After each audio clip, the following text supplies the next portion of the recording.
Sri Krishna Parabrahmane Namaha. Sri Sadguru Paramatmane Namaha. Sarva Maharshibhyo Namaha. 61st Sloka.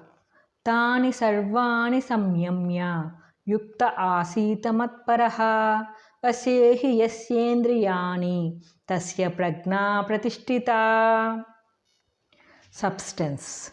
Having restrained all the senses, the harmonized should sit intent on me. His wisdom is steady, whose senses are under control. Commentary. All the senses should be controlled, not merely one or two.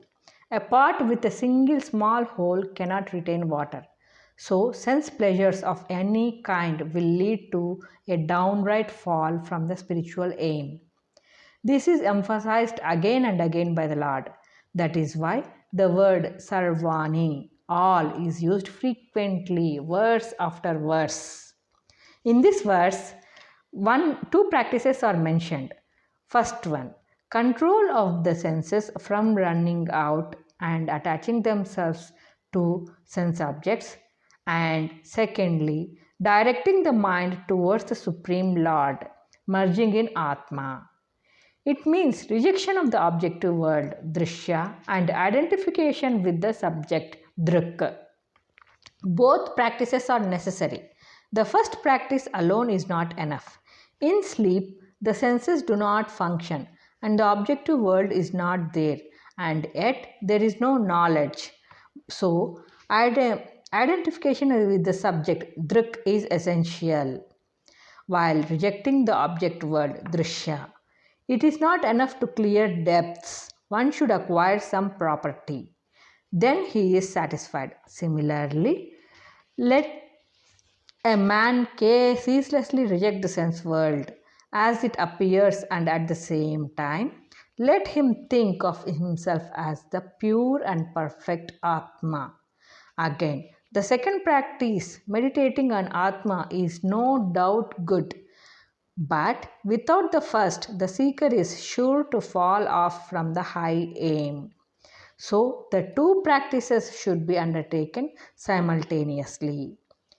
Harmonized means with what? Not with the sense world, but with the self. It means one who is superconscious state, samadhi, with mind absorbed in me.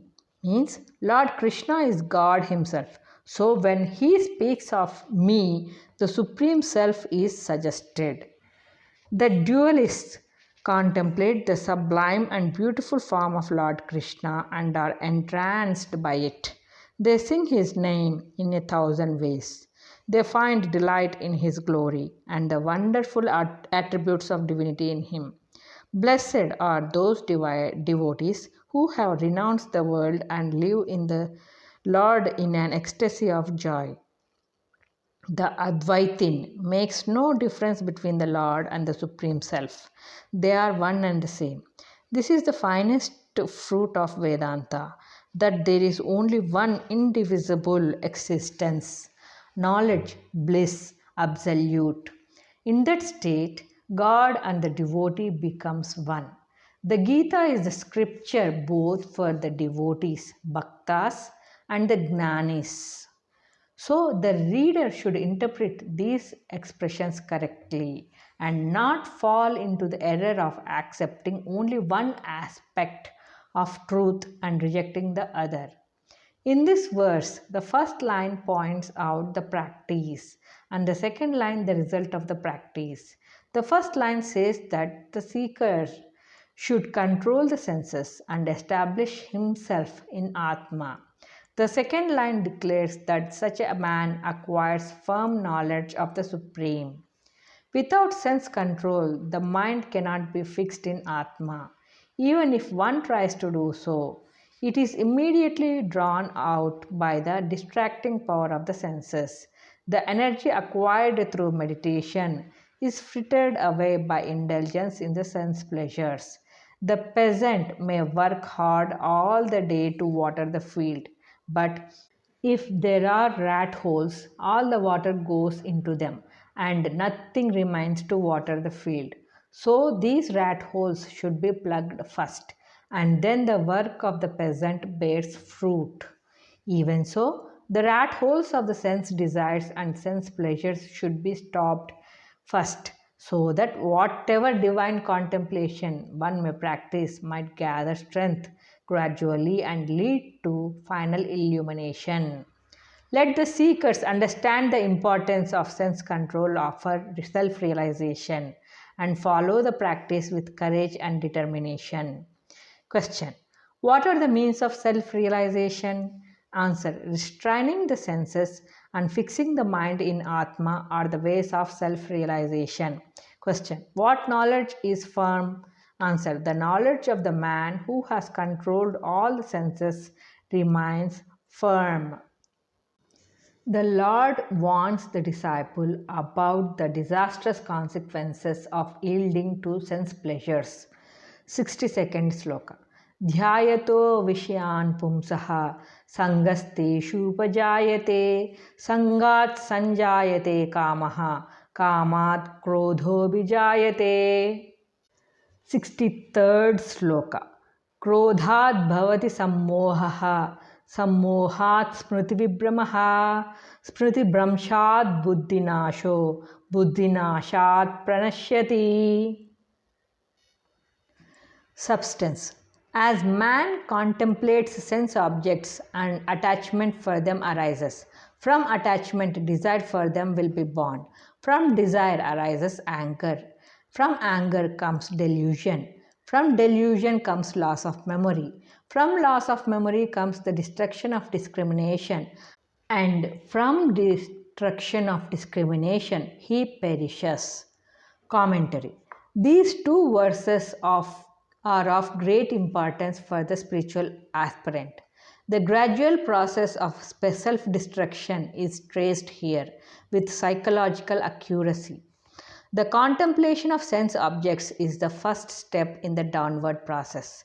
The enemy enters the house in the guise of a friend and gradually occupies the whole house and pushes the owner out.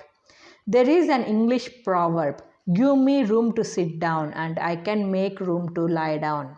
Such is the power of Maya that from very small imperceptible beginnings it grows almost to infinity. At first, man may not have any particular attachment to anything, but gradually the senses prompted by past samskaras settle on the particular object and the mind begins to contemplate it. So, a kind of contact is established between the mind and that object, the senses being the connecting link. The object may be anything from the fashionable piece of dress to the glamour and glory of an emperor. The contact becomes stronger and stronger, and the deeply felt desire arises to possess and enjoy that object. This is kama. It is the worst enemy of man, Mahapapam, all sinful. Such is the Lord's description of kama. When kama enters the mind, it is like a reptile moving about in the house. The occupants of that house live in horrible dread, and there is every danger of their being stung and killed. Such indeed is the destructive power of kama when it enters the human heart. It is indeed better to stop it before it enters the mind. Before it enters stealthily, the moment one discovers it, he should throw it out with all the power at his command. Otherwise, the kama in its wake will bring his associates, friends, and other destructive forces like krodha and throw down the unfortunate man into destruction. All this is vividly described by the teacher of the Gita. Let the seeker know who his enemies are, how they work, how they tempt, how they subdue, and how they finally destroy man. When kama enters the mind, just behind him comes krodha. These two are eternal associates of evil.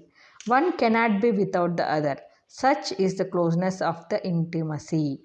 Their frustration of desire causes anger and hatred. Krodha is like powerful alcohol. Passion, like poison, fills the whole personality. He trembles and shivers all over the body, and the eyes become bloodshot. Speech becomes incoherent. Abuse and violence are indulged in, and the human being is transformed into a wild animal which is deprived of a piece of flesh when it is hungry. He behaves like a man possessed by an evil spirit. So it is said here that delusion, some moha, overpowers him by anger, krodha. Delusion causes loss of memory.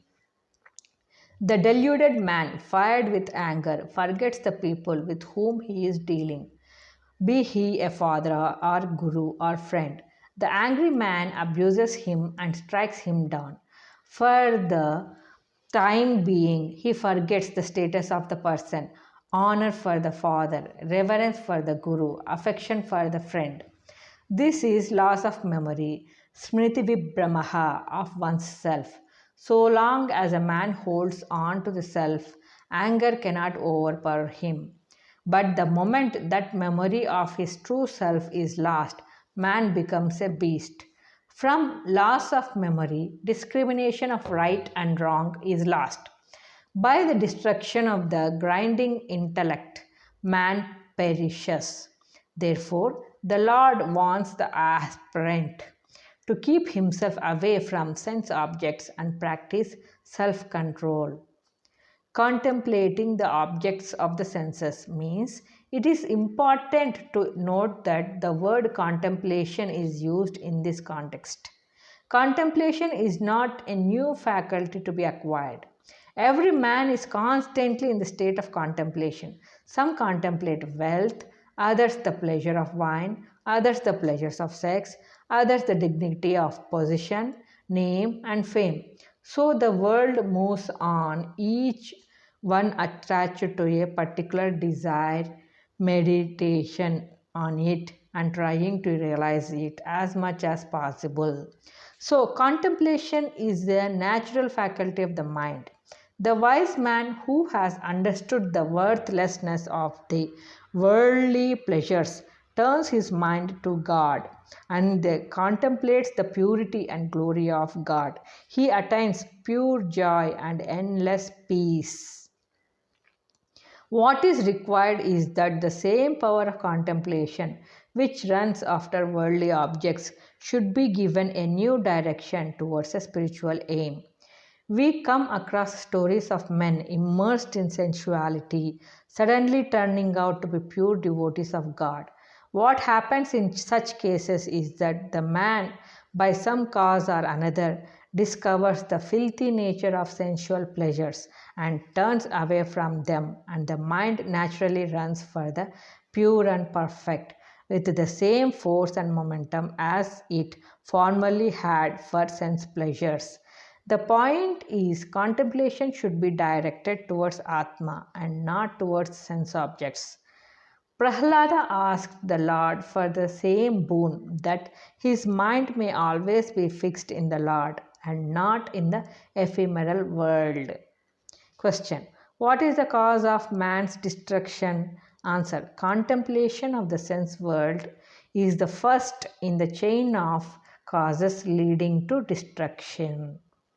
Question: how does it lead to man's destruction? Answer: by the contemplation of the sense objects, desire for them arises.